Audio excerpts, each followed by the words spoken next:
Iran. Yeah. And, you maybe never have to have anything happen if you just keep switching it and keep, dropping hints as to it's about to happen and just keep people guessing and keep them on their toes. So I definitely felt that when bird flu was doing the rounds, that it was just this way of keeping fear in people's minds and keeping them their minds on the consensus reality trance by having them stare at the newspapers and stare at CNN. Yeah.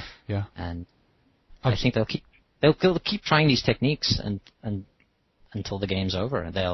There will probably be more events like 9/11 if we continue to ignore, CNN and the, people who are, not in charge of our world. I don't like to think the Illuminati or any secret society is in charge of anything. I believe they exert control and influence. I do not believe that not control. They exert influence. Sure. I do not believe they control anything. Sure. I just think they have massive amounts of influence. Yeah. Which is definitely something to be aware of. And I guess influence in that regard, if you're able to push the right buttons, so to speak, you can direct events or what have you in certain areas which actually might be enough to get what you want out of a situation or something like that. Yes, that's the thing. That's the thing. It's like playing billiards. You can get the ball into the hole with the other balls, but you can't just make the ball appear into the other hole. Exactly. Yeah. Yeah. Exactly. It's there are still. These guys are still bounded by laws. I guess that's what you're saying here. Yeah. Yeah. Physical laws. Yeah. Interesting. Yeah.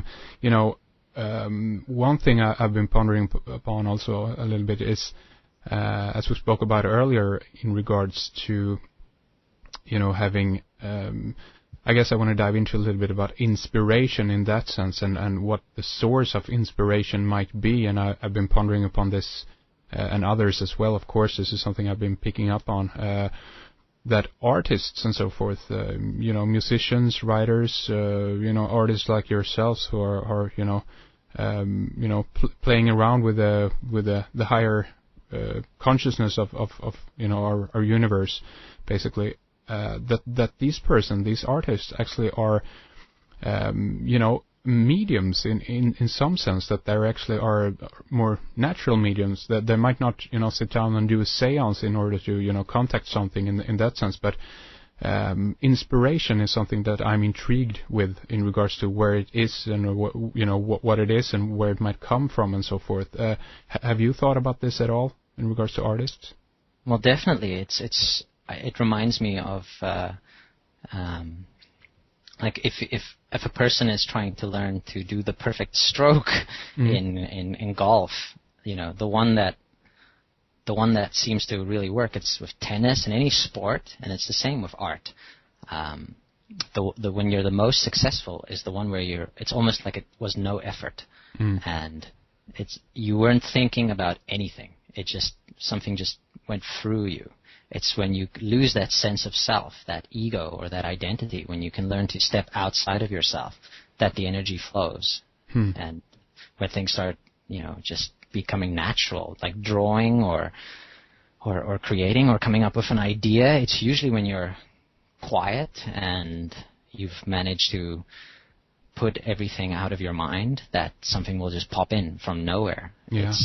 It's like it's born out of nothing, which is a mystical insight. And it's a lot of these concepts that we've been talking about, it's sort of, we use clumsy words to describe subjects that are beyond words. Exactly. But, it can be done, but you have to realize that there are limitations to understanding things with words, and there's sort of a lot of these concepts are internal things, which I think if somebody has thought about them before, they will resonate with that individual, and you will understand it. Totally, I totally agree. And this, of course, is something that I want to dive into, in our next segment. But because I'd love to continue with you here, we haven't, gotten into your work basically at all here. Right, yeah. But we're going to do that. But before we do that, getting into symbols and movies and all this, do you think that being in influence or being in this, being in the zone, so to speak. Is this something that we can, if we're not able to do it, do you think that this is something that we can learn? And if we are able to get into it, do you think that this is something we can become better at? Yes, I do think so. It's like dancing, you know. Alan Watts again has described this sort of process about where when a child is innocent and they're dancing, it's beautiful. But then as they become older and they become self-aware, like people are looking at them, they'll become less of a natural, beautiful dancer, and you'll have to send them off to school for years and years before they can again get that natural, beautiful dancing happening in front of a crowd. And it's sort of that there's this interesting thing about, you know, not being self-aware and being creative. And it's something that you can learn to do on command. It's like somebody who has to perform on stage, like a comedian, you know, has to learn to be creative while being observed or while, you know, being self-aware. And you can do it and get better at it. It's practice, like everything else. You have to do it every day if you want to get good at it. Yeah, sure. To be in the moment and also to be in the moment. And also, I guess, be kind of, what's the word I'm looking for? Being, you know, bold enough to, you know, dare to do it or dare to believe in yourself that you're able to, you know, do it, I guess. Yeah, it's belief. It really seems like if you believe something and you put your will into it, the doors start opening. And if you follow your intuition, you will, if you persevere, you will get to an answer.